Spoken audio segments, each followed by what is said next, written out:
الحمد لله رب العالمين والصلاة والسلام على سيد المرسلين أما بعد فأعوذ بالله من الشيطان الرجيم بسم الله الرحمن الرحيم شهد الله أنه لا إله إلا هو والملائكة وأولو العلم آمنت بالله صدق الله مولانا العظيم ان اللہ وملائکتہ یصلون علی النبی یا ایہا الذین آمنوا صلوا علیہ وسلموا تسلیما اللہم صلی علی سیدنا ومولانا محمد معدن الجود والکرم وآلہ وبارک وسلم۔ گزشتہ جمعہ کو ہم نے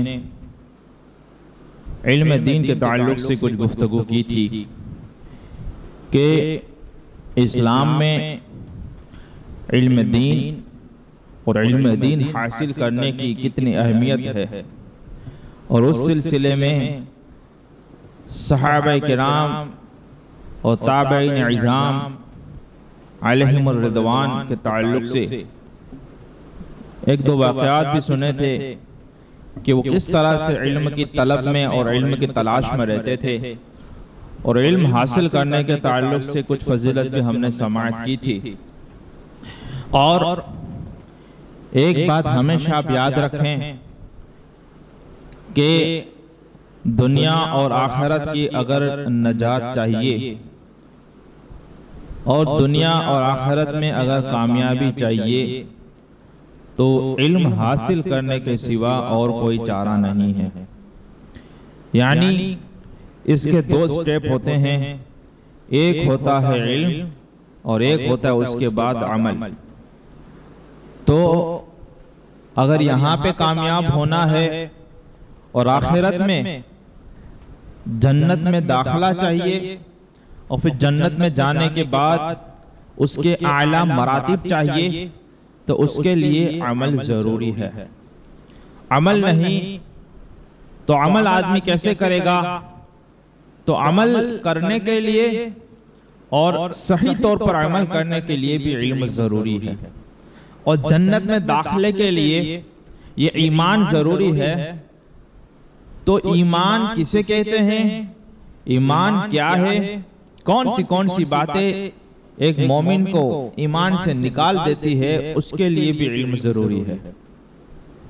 تو جس کے پاس علم نہیں گویا کہ اس کے پاس کچھ بھی نہیں، اور اس سے بھی بری حالت اس کی ہے جس کے پاس علم بھی نہ ہو اور وہ سیکھتا بھی نہ ہو۔ تو اس سلسلے میں کچھ واقعات سنے تھے، لیکن باتیں سب ادھوری رہ جاتی ہیں، وقت پورا ہو جاتا ہے ہمارا اور بہت ساری باتیں وہ رہ جاتی ہیں۔ کوشش کرتا ہوں اسی سلسلے کے تعلق سے کچھ اور واقعات بھی اور کچھ اور باتیں بھی عرض کروں تاکہ ہمیں بھی کچھ علم دین حاصل کرنے کا شوق اور جذبہ پیدا ہو، اور اللہ تعالیٰ اپنے محبوب بندوں کے وسیلے میں ان کے صدقے میں ہمیں بھی علم دین حاصل کرنے کی اور اس پر عمل کرنے کی توفیق عطا فرمائے۔ ایک مرتبہ ادب اور احترام سے درود پاک پڑھے۔ اللہم صلی علی سیدنا و مولانا محمد معدن الجود والکرم وآلہ وبارک وسلم۔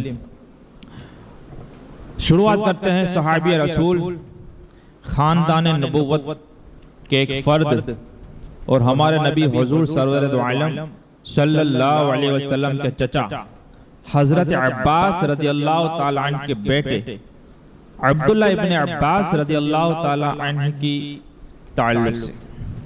حضرت عبداللہ ابن عباس رضی اللہ تعالیٰ عنہ یہ حضور سرکار دو عالم صلی اللہ علیہ وسلم کے چچا کے بیٹے ہیں، اور آپ کی سگی خالہ حضرت عبداللہ بن عباس کی سگی خالہ حضرت میمونہ رضی اللہ تعالیٰ عنہ یہ حضور سرکار دو عالم صلی اللہ علیہ وسلم کے نکاح میں تھی۔ تو آپ کو بار بار حضور کے گھر پہ آنا جانا رہتا تھا کیونکہ سگی خالہ تھی، اور کئی مرتبہ آپ حضور کے وہاں وہ اپنی خالہ کے وہاں رات بھی گزارتے۔ تو حضور سرکار دو عالم صلی اللہ علیہ وسلم سے بہت کچھ ان کو سیکھنے کو ملا، سمجھنے کو ملا، اور حضور صلی اللہ علیہ وسلم نے آپ کے لیے تفقہ فی الدین کی دعا بھی فرمائی تھی۔ پھر آپ چھوٹے تھے اس وقت، سمجھدار تھے، لیکن آپ نے وہ سب جتنا حاصل ہو سکا وہ کیا۔ پھر حضور سرکار دو عالم صلی اللہ علیہ وسلم نے پردہ فرما لیا۔ پردہ فرمانے کے بعد آپ خود فرماتے ہیں کہ میں نے اپنے ایک انصاری دوست سے کہا کہ چلو، حضور سرکار دو عالم صلی اللہ علیہ وسلم تو وصال فرما چکے، ہم سے پردہ کر چکے، اب ہم حضور کی باتیں، کیونکہ آدمی کو جس سے محبت ہوتی ہے وہ پھر اس کی باتیں بھی سنتا ہے، ان کے طریقے بھی سنتا ہے، ان کے جیسی کاپی کرنے کی کوشش کرتا ہے۔ تو فرماتے ہیں کہ میں نے انصاری ساتھی سے، اپنے دوست سے کہا کہ چلو، حضور سرکار دو عالم صلی اللہ علیہ وسلم نے تشریف لے گئے، لیکن بڑے بڑے جلیل القدر صحابہ کرام موجود ہیں، ہم ان کے پاس جاتے ہیں اور علم سیکھتے ہیں اور رسول پاک صلی اللہ علیہ وسلم کی حدیث مبارکہ سنتے ہیں۔ تو ان انصاری صحابی نے کہا، یا ابن عباس، اترى الناس يحتاجون الیک ومن الناس اصحاب النبی صلی اللہ علیہ وسلم۔ ان انصاری صحابی نے کہا کہ ابن عباس تجھے کیا ہو گیا؟ لوگ تجھ سے پوچھنے کون آئیں گے کہ بڑے بڑے صحابہ کرام حضرت ابو بکر اور عمر جیسے جلیل القدر صحابہ کرام یہ لوگوں میں موجود ہے، تم سے کون سیکھنے آئے گا، تم سے کون پوچھنے آئے گا؟ تو یعنی کہ تمہیں اتنا علم حاصل کرنے کی کیا ضرورت ہے؟ لیکن ایک حقیقت ہے جو ہمیں سمجھنی چاہیے کہ جیسے جیسے وقت گزرتا ہے بڑے چلے جاتے ہیں اور جو چھوٹے ہوتے ہیں وہی بڑے بن جاتے ہیں۔ کوئی بڑا پیدا نہیں ہوتا ہے، وقت کے ساتھ ہی جو چھوٹے ہوتے ہیں وہ بڑے ہو جاتے ہیں۔ اب ہم نے چھوٹوں کو ہی جب گالیاں بولنا سکھایا، چھوٹوں کو ہی لوگوں کو دبانے کا سکھایا، اور جب چھوٹوں کو ہی ہم نے یہ سکھایا کہ ہم کو کوئی کہہ کے چلا جانا نہیں چاہیے، بچوں کو گھروں میں یہ تعلیم دی جاتی ہے، آپ نے کوئی کہیں جاؤ نہ جائیں، یعنی ایسا کام نہ کرو کہ لوگ تمہیں ٹوکے، لیکن اس معنی میں اس کو نہیں سکھایا جاتا، اس کو یہ سکھایا جاتا ہے کہ تمہارا قصور ہو کہ نہ ہو، جو تمہارے سامنے انگلی اٹھے اس کا ہاتھ کاٹ دو۔ پھر یہی بچے بڑے بن کے جب گنڈے بنتے ہیں اور پورے شہر کو پریشان کرتے ہیں تو کہتے ہیں ہمیں اللہ نیک توفیق۔ اب کیسے تو نیک توفیق کی دعا کرتے ہو جب بچوں کی تربیت کا وقت تھا تب تو تم نے موالی بنانے کی راہ پہ لگایا اسے۔ تو یہی چھوٹے بڑے بن جاتے ہیں وقت گزرنے کے ساتھ۔ تو وہ انصاری صحابی تو پھر نہیں آئے، لیکن ابن عباس فرماتے ہیں کہ میں علم کے طلب میں نکل گیا، جس بھی صحابی کے مجھے معلوم ہوتا کہ وہ حدیث روایت کرتے میں ان کے بارگاہ میں چلا جاتا، کئی مرتبہ ایسا ہوتا۔ اب دیکھو علم حاصل بھی کرنا ہے تو استاد پہ احسان نہیں کرنا ہے کہ میں سیکھنے کے لیے آیا ہوں اب تم کو سکھانا پڑے گا۔ فرماتے ہیں میں جب جاتا کسی صحابی کے وہاں جانے کے بعد مجھے پتا چلتا کہ وہ آرام میں ہے تو میں ان کی کنجی اور دروازے کو نہیں کھٹکھٹاتا تھا۔ آپ فرماتے دوپہر کا وقت ہوتا یا کوئی بھی وقت ہوتا میں ان کی چوکھٹ پہ سر رکھ کے سو جاتا، آرام میں ہے لیکن وہ اٹھا نہیں رہے۔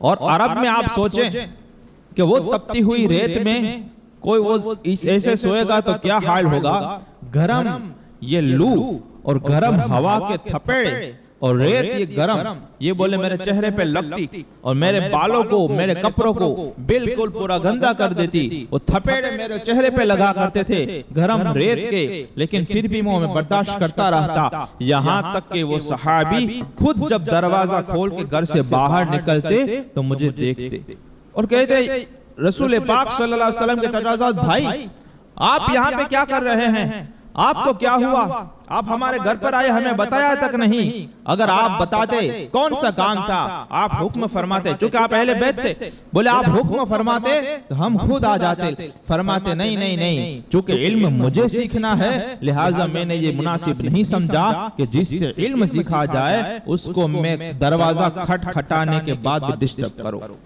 لہٰذا میں آپ کا انتظار کرتا رہا۔ بولے کیا کب سے کھڑے ہو، کب سے آئے ہو، وقت بتاتا، صحابی بہت اچھا نہیں لگتا ان کو کہ آپ خاندان نبوت کے فرد ہو کر آپ ایسا کر رہے ہیں، اتنی مشکلات یہ کر رہے ہیں۔ بہرحال یہ سلسلہ چلتا رہا، سیکھتے رہے، پھر ایک کے بعد ایک بڑے بڑے صحابہ کرام یہ دنیا سے تشریف لانے لگے، اور لوگ دھیرے دھیرے ابن عباس کے پاس آنے لگے۔ پھر فرماتے ہیں جب لوگ سب مر جائے یہاں پہ آنے لگے تو وہ انصاری صحابی نے کہا کہ ذالک الفتى کان ذالک الفتى اعقل منی، کہ یہ نوجوان جو میرا دوست تھا، ہم ساتھ میں جو بچپنا گزارا تھا، یہ مجھ سے زیادہ عقل مند نکلا، کہ جب علم سکھانے والے موجود تھے اس نے علم کے خزانے کو جمع کر دیا، جب وہ چلے گئے تو اب سارے لوگ اس کے محتاج ہو گئے۔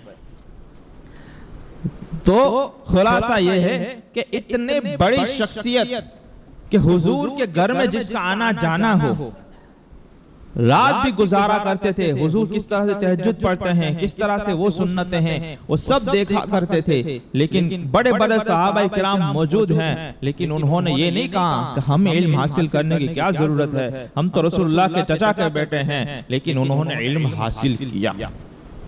اور یہی وجہ تھی کہ کسی زمانے میں ہم حکومت پہ قائم تھے، آپ کو معلوم ہو یا نہ ہو، اگر حکومت بھی قائم رکھنی ہے تو اس کے لیے بہت بڑا علم اور بہت بڑا نالج چاہیے، طرح طرح کے فنون انسان کو آنے چاہیے۔ ویسے ہی ہم جنگ نہیں جیتا کرتے تھے، بے شک عشق رسول کی بنیاد پر ہم جو ناممکن کو ممکن کر دکھایا کرتے تھے، لیکن عشق صحیح کرنے کے لیے، محبت کامل کرنے کے لیے بھی کچھ تو علم چاہیے کہ نہیں چاہیے۔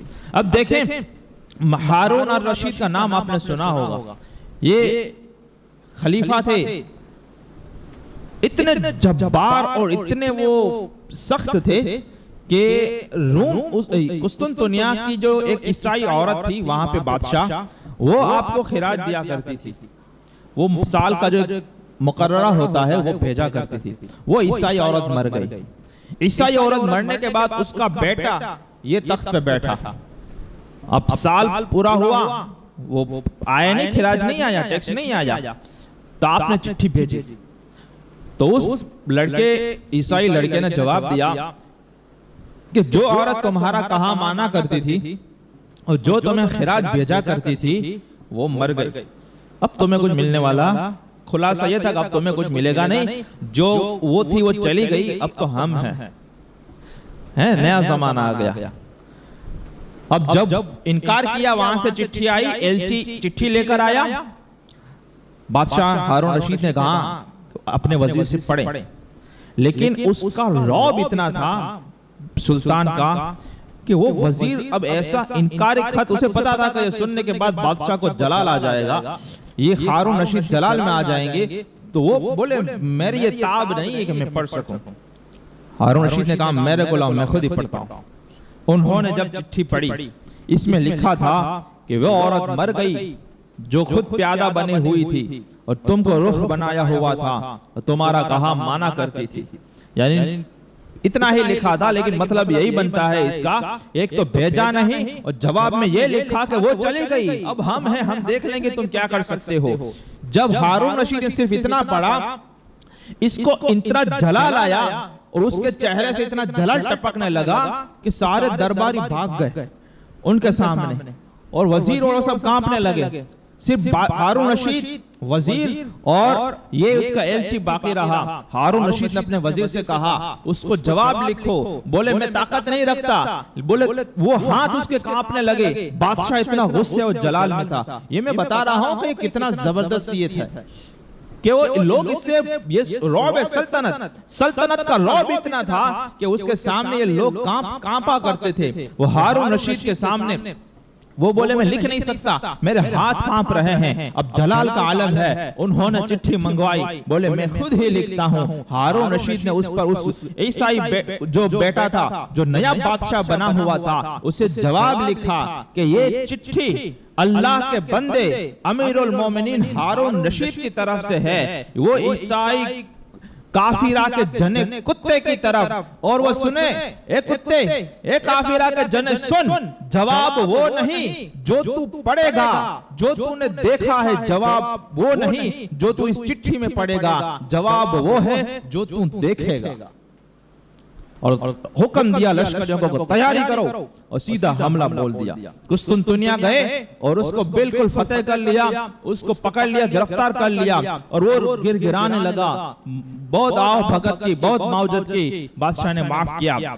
ابھی تھوڑا آگے نکلے، پھر سے اسے بادشاہ بنایا، آگے نکلے، جیسے ہی آگے نکلے اس نے پھر سے سرکشی کی، اب واپس لوٹے، واپس اس کو گرفتار کیا، پھر اس نے وہ معافی مانگی، بولے نہیں نہیں اب تو میں ادھر جاؤں گا، خراج دے دوں گا، یہ کر لوں گا، وہ کر لوں گا۔ اب بادشاہ گئے، اتنے زبردست بادشاہ، آپ کہیں گے اتنا رعب اس کو کیسے حاصل ہوا تھا؟ ایسا رعب کہ یہ لوگ اسے کانپے، کفار اس سے کانپے۔ تو ان کا حال یہ تھا کہ جب کوئی عالم اس کی دربار میں آتا تھا وہ کھڑے ہو جاتے، وہ کھڑے ہو جاتے تعظیم کے لیے۔ کسی نے کہا کہ بادشاہ آپ ایک عالم کے لیے کھڑے ہو رہے ہیں، سلطنت کا رعب ہے وہ چلا جاتا ہے۔ ہارون رشید نے جواب دیا کہ اگر علم کی عزت کرنے میں سلطنت کا رعب جا رہا ہو تو پھر سلطنت کا رعب جانے ہی کے قابل ہے۔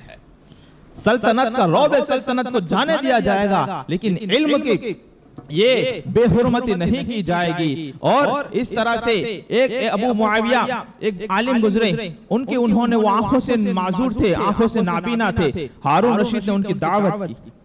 دعوت کرنے کے بعد یہ کھڑے رہ کر یہ آرڈر نہیں چھوڑے کہ یہ کھلاؤ، بادشاہ کے کوئی سیٹھ یا کروڑ پتی کی بات نہیں ہو رہی ہے، بادشاہ سمجھ رہے ہو آپ، یہ امیر المومنین تھے۔ تمام مسلمان دنیا بھر میں جہاں تھے ان کا ایک ہی وہ امیر المومنین ہوا کرتا تھا، ایک ہی خلیفہ ہوا کرتا تھا، یہ تھے ہارون رشید، کہ اتنے کروڑوں میل کے فاصلے پر ان کی حکومت قائم تھی، لیکن جب انہوں نے ایک عالم کی دعوت کی اور علم کی قدر دیکھیں کہ انہوں نے جب کھانا کھا چکے تو وہ ہاتھ دھلوانے کے لیے وہ کوزہ، آفتابہ اور وہ چلمچی منگائی، خادم نے چلمچی رکھی، بادشاہ ہارون رشید خود ہاتھ دھلانے لگے، پانی ڈالنے لگے۔ اب وہ تو نابینا تھے، انہوں نے کہا حضرت آپ جانتے ہیں کہ آپ کو ہاتھ کون دھلا رہا ہے؟ بولے نہیں، بولے آپ کو ہاتھ یا امیر المومنین ہارون رشید دھلا رہا ہے۔ تو عالم نے ایک دعا دی۔ آج لوگ دعا کرواتے ہیں، لیتا کوئی نہیں، اور اصل جو تمہیں کام بنے گا وہ دعا لینے سے بنتا ہے، کیونکہ دعا کروائی جاتی ہے تو زبان سے تو آدمی کچھ بھی بول لیتا ہے، لیکن دل سے جو بات نکلتی ہے اثر رکھتی ہے، نہیں طاقت پرواز مگر رکھتی ہے۔ انہوں نے یہ دعا دی کہ جس طرح تم نے علم کی عزت کی، اللہ تعالیٰ تمہاری عزت فرمائے، تو پھر وہ عزت ملتی تھی۔ اسی طرح سے اگر آپ کو کچھ بھی کہیں پر بھی عزت چاہیے، مال چاہیے، لوگ کس طرح سے دعا دیں گے؟ علماء کس طرح سے تمہیں دعا دیں گے؟ ائمہ کس طرح سے تمہیں دعا دیں گے؟ لوگ کہتے ہیں دعا کرو، دعا کرنا تو ایک چیز ہے، لیکن اصل جو بات ہے وہ ہے دعا لینا، کہ اگر زبان خاموش رہے انسان کے دل سے وہ باتیں نکل جائیں، انسان کے دل یہ نکل جائے کہ فلاں شخص یہ اتنے دن کی خدمت کرتا ہے، اللہ تعالیٰ اس کا فلاں کام بنا دے، اس سے وہ چیزیں ہوتی ہیں کہ جو تو کروڑوں روپے سے نہیں ہوتی، وہ لاکھوں کانٹیکٹ سے نہیں ہوتی، وہ کسی کی دعا سے وہ کام ہو جایا کرتا ہے۔ تو انہوں نے کہا کہ تم نے جس طرح سے ہمارے عزت کی، اللہ تعالیٰ تمہاری عزت فرمائے۔ اب دیکھیں وہ علم کی کیسی قدر کرتے، عزت تو آپ نے دیکھ لی کہ اس کا رعب تھا۔ آپ نے اپنے بیٹے مامون رشید کو امام قصائی کے وہاں انہوں نے پڑھانے کے لیے بھیجنے کا سوچا۔ یہ امام قصائی، یہ امام محمد رحمت اللہ علیہ کے خالازاد بھائی ہیں، امام قصائی کے وہاں ان کو بھیجنا تھا۔ آپ نے امام صاحب سے بات کی کہ ہمارے بیٹے کو پڑھانا ہے، کیا آپ ہمارے محل میں تشریف لائیں گے؟ بولے اگر ہم محل میں تشریف لائیں گے تو یہ علم کی بے عزتی ہو جائے گی اور بادشاہ کی قدر ہو جائے گی، اس طرح سے ہم پڑھانے نہیں آئیں گے۔ اگر تمہیں علم حاصل کرنا ہے تو اپنے بیٹے کو ہمارے درسگاہ میں بھیجنا پڑے گا۔ تو بولے ٹھیک ہے اب بھیج دیں گے ہم، لیکن اس کا سبق دوسرے بچوں سے پہلے لیا جائے گا۔ بولے اس طرح سے بھی نہیں ہوگا، جو پہلے آئے گا اس کا سبق پہلے لیا جائے گا۔ یہ سچے علماء جو ہوتے ہیں اس کو حق بولنے کی طاقت ہوتی ہے، ان کے پاس جرأت اور بے باکی ہوتی ہے۔ کیوں؟ کہ جو اللہ سے ڈرتا ہے، خالق سے جو ڈرتا ہے، وہ مخلوق سے نہیں ڈرتا، اور جو خالق سے نہیں ڈرتا اسے پھر ہر کسی سے ڈرنا پڑتا ہے، اسے ہر کسی کے بارے میں سوچنا پڑتا ہے، یہ برا نہ مانے، یہ برا نہ مانے، یہ برا نہ مانے، یہ برا نہ مانے، پھر ہر کسی کو راضی رکھنے میں لوگ تو راضی ہو جاتے ہیں، رب پھر راضی نہیں ہوتا ہے۔ اور جب رب کو راضی کرنے کے لیے نکلتے ہیں تو وہ جبار ہے، لوگوں کے دل اسی کے ہاتھ میں ہے، پھر ایسا ہوتا ہے کہ کتنی ہی کڑوی بات تم بولو، لوگوں کو پھر برا بھی نہیں لگتا، لوگ کہتے ہیں کچھ بھی ہو بات صحیح کر رہا ہے، اگرچہ وہ کڑوا لگ رہا ہے لیکن ہے حق پر، یہ لوگوں کے دلوں میں پھر رب ہی ڈال دیتا ہے۔ اب دیکھیں امام قصائی نے نہ بولا، اب امیر المومنین کو نہ بول دیا کہ تمہارے بچے کو الگ سے سبق نہیں لیا جائے گا، جو پہلے آئے گا اس کا سبق پہلے لیا جائے گا۔ بولے کوئی بات نہیں، ہم بھیجیں گے۔ اب مامون رشید نے پڑھنا شروع کر دیا۔ اب دیکھیں کیا ہوتا ہے۔ ایک مرتبہ وہ نکلتے نکلا تو امام قصائی کے درسگاہ کے قریب سے وہ گزرا، اس نے کہا چلو بچے کا حال چال دیکھ لیتے ہیں کہ کیا حال ہے ان کا اور کس طرح سے اس کی پڑھائی چل رہی ہے، عالم صاحب ہے اس کی بھی زیارت ہو جائے، امام قصائی کی بھی زیارت ہو جائے اور بچے کے حال چال پوچھ لیں۔ جب نکلے تو انہوں نے دیکھا ہارون رشید نے کہ امام قصائی جو ہیں وہ وضو فرما رہے ہیں اور پاؤں دھو رہے ہیں وضو میں، اور اس کا جو پانی ہے وہ مامون رشید خلیفہ کا بیٹا پانی ڈال رہا ہے، سمجھے؟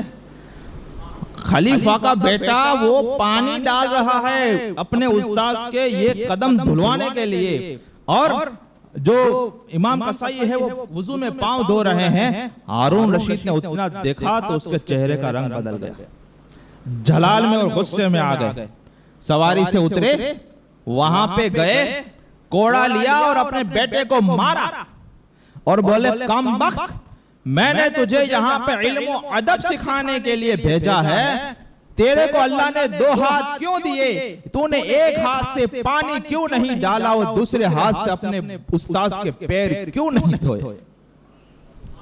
اور امام قصائی سے کہنے لگے کہ میں نے تو اس کو سکھانے کے لیے بھیجا تھا، آپ قدم دھونے کی زحمت کیوں گوارا کر رہے ہیں؟ میرے بیٹے کا دوسرا ہاتھ کس کے لیے ہے؟ اس کو حکم فرماتے کہ وہ ایک ہاتھ سے پانی ڈالتا، وہ دوسرے ہاتھ سے آپ کے قدم مبارک دھلوا دیتا۔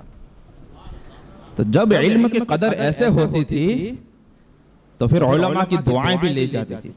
فرماتے ہیں کہ اگر کسی کو اپنا بیٹے کو عالم بنانا ہے، اچھا عالم بنانے کے تعلق سے یہ بات عرض کر دوں کہ اس کی اتنی فضیلت ہے کہ فرماتے ہیں کہ قیامت کے دن ایک شہید جو اللہ کی راہ میں شہید ہو گیا، خون سے لت پت ہو گیا، اس خون کا وزن علماء کرام نے جو سیاہی اور انک اور جو شاہی کا استعمال کیا ہوگا اس سے کیا جائے گا، تو علماء کی سیاہی یہ شہیدوں کے خون پہ بھاری پڑ جائے گی۔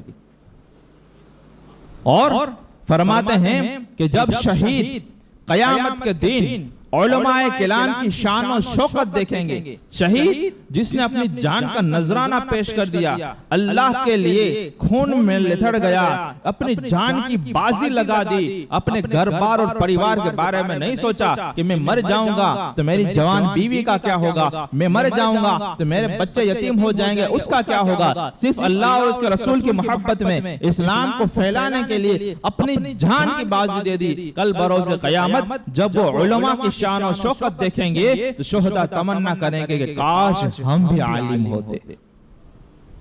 یہ ہے علم کی قدر۔ لیکن آپ کو کوئی یہ نہیں کہہ رہا، وہ تو نصیب کی بات ہے، ہر کسی کے نصیب میں یہ علم نہیں ہوا کرتا۔ حضرت معاویہ رضی اللہ تعالیٰ سے روایت ہے کہ نبی کریم سرور دو عالم صلی اللہ علیہ وسلم ارشاد فرمایا، من یرید اللہ بہ خیرا یفقہہ فی الدین، کہ جس سے اللہ تبارک و تعالیٰ بھلائی کا ارادہ فرماتا ہے اسے دین کی سمجھ بوجھ عطا فرماتا ہے۔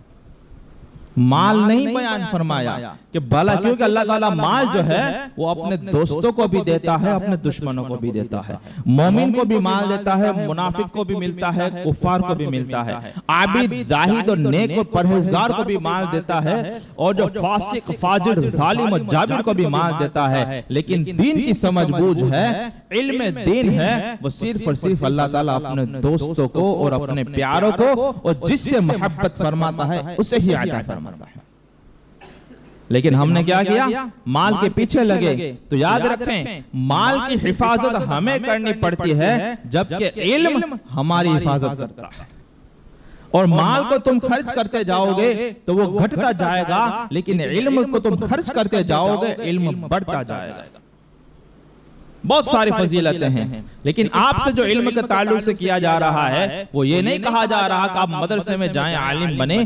آپ سے جو کہا جا رہا ہے وہ ہے ضروری علم، جو فرض علم جسے کہتے ہیں، جس سے انسان کو گزرنا پڑتا ہے، اور جو زندگی میں پیش آتے ہیں واقعات، جیسے عقیدے کے تعلق سے علم ہے، نماز کے تعلق سے علم ہے، نکاح کیا تو اس کے تعلق سے علم ہے، گھر چلانا ہے تو علم چاہیے گا، صرف مال سے گھر نہیں چلتا ہے۔ اگر مال سے گھر چلتا تو کسی بھی لاکھوں پتی کروڑ پتی کے وہاں طلاق نہیں ہوتی، کوئی بھی پیسے والا آج دکھی نہیں ہوتا، لیکن ہر کوئی دکھی نظر آ رہا ہے۔ گھر میں دونوں میاں بیوی کی نہیں بن رہی، ساس بہو کی نہیں بن رہی، نرند بوجھائی کی نہیں بن رہی، دیورانی جیٹھانی کی نہیں بن رہی۔ وہ کیوں نہیں بن رہی؟ آپ کہیں گے یہ وجہ ہے، وہ وجہ ہے، وہ وجہ ہے۔ وجہ کوئی بھی ہو، سب سے مور میں چلے جائیں گے، جڑ میں چلے جائیں گے تو یہی وجہ ملے گی کہ وہاں پہ اسلامی تعلیمات نہیں ہے، وہاں کی ساس بہو کی تعلیمات ہے، تو پھر ایک دوسرے کو شک ہوتا ہے، ایک دوسرے پر الزام ہوتا ہے، بدگمانیاں ہوتی ہیں، حسد اور کینہ ہوتا ہے، بغض اور غصہ ہوتا ہے، کہ گھروں کے گھر تباہ ہو جاتے ہیں۔ پھر آتے ہیں کہ کوئی تعویذ دو،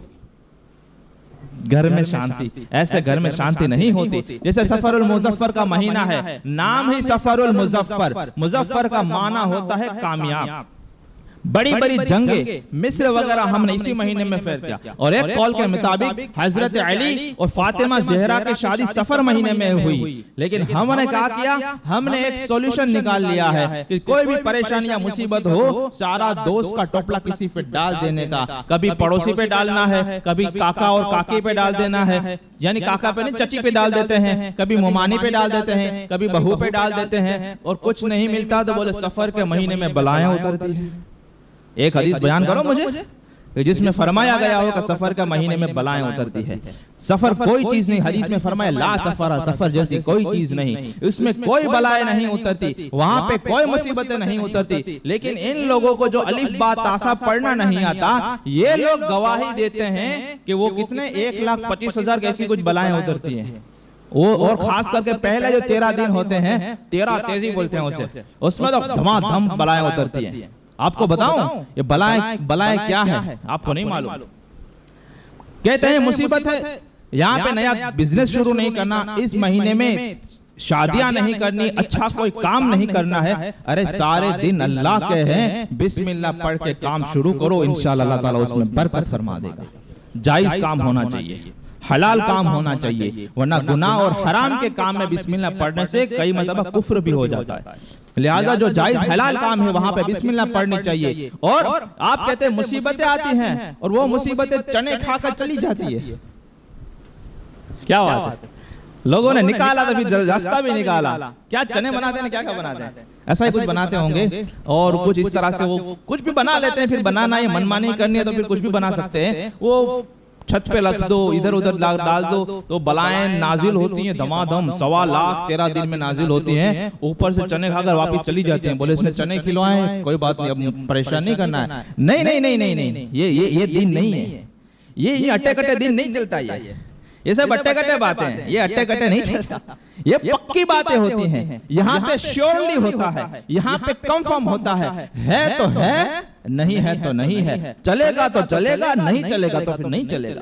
یہاں پہ ایسا نہیں ہو کہ ایسا ہے تو پھر عام ہوئے تو بچے عام ہوئے تو بھلے نہ کرتا ہو، کیوں بھائی بھلے کیوں کرے گا؟ میں آپ کو بتا دیتا ہوں، آپ کے گھروں میں بلائیں اتریں گی، آپ کو پریشان کر کے رکھ دے گی۔ کسی بھی مزار پہ چلے جاؤ پریشانی دور نہیں ہوگی، کتنی ہی دعائیں مانگو قبول نہیں ہوں گی، ایسی بلائیں اتریں گی۔ وہ کون سی بلائیں ہیں؟ وہ سب سے بڑی بلا جو ہے وہ ہے نمازوں کو چھوڑ دینا۔ فرماتے ہیں جو نمازوں کو چھوڑ دیتا ہے نیک لوگوں کی دعائیں بھی اس کے حق میں قبول نہیں ہوتی، یہ بلا ہے۔ 500 گھر ہوں، 500 گھر میں ایک بھی عالم نہ ہو، یہ بلا ہے۔ 20,000 مکانات ہو، کہیں کہ مسلمانوں کے 20,000 مکانات ہیں، اس 20,000 مکانات میں مشکل سے 20 گھروں میں اسلام ہو، یہ بلا ہے، یہ مصیبت ہے۔ دکان کے لیے صبح اٹھ جائیں، اسکول کے لیے صبح 7 بجے آنکھ کھل جائے اور فجر کے لیے آنکھ نہ کھلے، یہ بلا ہے، یہ مصیبت ہیں، یہ نحوستیں ہیں۔ اور سب سے بڑی بات کہ اگر حرام کا لقمہ چلا گیا تو جب تک یہ رہتا ہے پیٹ میں 40 دن تک، حضور فرماتے ہیں ایک شخص سفر میں ہے، بال پورے گندے ہیں، کپڑے گندے میلے ہیں، سفر میں دعائیں قبول ہوتی ہیں، اکیلا ہے، وہ ہاتھ اٹھا کر کہتا ہے ربے ربے، لیکن اللہ تعالیٰ اس کی دعا قبول نہیں فرماتا۔ کیوں؟ فرماتے ہیں کیونکہ اس کے پیٹ میں حرام کا ہے، اس کے پیٹھ پہ حرام کا ہے۔ مصیبت یہ ہے، بلا ہے یہ ہے۔ فرماتے ہیں 10 درہم کا کپڑا ہے، 10 درہم میں اگر 9 روپے حلال کے ہیں، 1 روپیہ حرام کا ہے، نماز جب تک وہ کپڑا رہے گا نماز قبول نہیں ہوگا۔ یہ بلا ہے، یہ مصیبتیں ہیں۔ وہ مصیبتیں تمہاری چنے کھانے سے نہیں جانے والی، جب تک تم حرام کام بند نہیں کرو گے، جب تک نمازوں کو چھوڑنا بند نہیں کرو گے، جب تک اذانوں کی بے حرمتیاں بند نہیں کرو گے، تب تک یہ مصیبتیں اور بلائیں نہیں جانے والی۔ اور جب تک علم دین نہیں سیکھو گے، صحیح معلومات حاصل نہیں ہوگی، صحیح معلومات حاصل نہیں ہوگی۔ علم نور ہے، جہالت اندھیرا ہے، اور آپ جانتے ہیں اندھیرے میں لوگ پھاپھا مارتے ہیں، تو پھر لوگ پھاپھا مارتے رہ جاتے ہیں۔ تو خلاصہ یہ ہے کہ آپ علم دین سے محبت کریں، قریب آئیں، عشاء کے بعد 5-10 منٹ کا درس ہوتا ہے اس میں شریک ہو۔ اور یہ جمعہ کی محفل میں کیا ہوتا ہے؟ یہ علی بابا 40 چور کی کہانیاں تو ہم سناتے نہیں ہیں، ہم ادھر ادھر کے کتھا وارتائیں تو کرتے نہیں ہیں، علم ہی کی تو باتیں ہوتی ہیں، کم سے کم روزانہ نہیں دے سکتے تو جمعہ کے دن تو کم سے کم آدھا گھنٹہ دے کہ کچھ باتیں سیکھیں، کچھ عمل کریں، کچھ زندگی میں بدلاؤ لائیں۔ سب سے پہلے اور سب سے زیادہ مجھے عمل کے اللہ تعالیٰ توفیق عطا فرمائے، کیونکہ آپ سب کو توفیق